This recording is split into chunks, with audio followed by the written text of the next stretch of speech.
ఈరోజు మనం మాట్లాడుకోబోయేది మహాభారత యుద్ధంలోని ఓ గొప్ప త్యాగం గురించి. ఓ రాక్షసుడి త్యాగం ద్వారా వచ్చిన పాండవుల విజయం గురించి.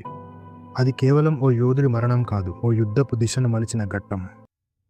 భీముని కుమారుడైన ఘటోత్కచుడు రాక్షస జాతికి చెందినవాడు. పాండవుల పక్షాన పోరాడుతున్నాడు. ఘటోత్కచుడి శక్తి రాత్రి సమయాల్లో అంతకు పదింతలవుతుంది. మాయాశక్తులతో యుద్ధభూమిని కంపింపజేస్తున్నాడు. కౌరవ సైన్యానికి నిద్ర లేకుండా చేశాడు ఘటోత్కచుడు. ఘటోత్కచుడి దాటికి కౌరవ సైన్యం పిట్టల్లా ఆలిపోతున్నారు.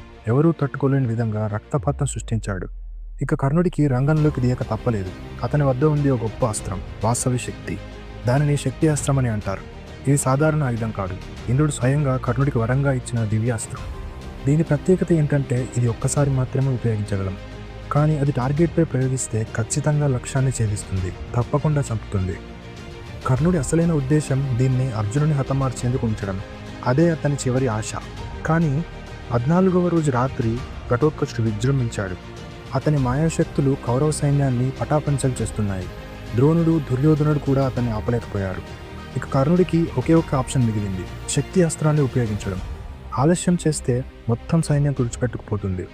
కర్ణుడు వేరే దారి లేక ఆ శక్తి అస్త్రాన్ని ఘటోత్కచుడిపై ప్రయోగించాడు.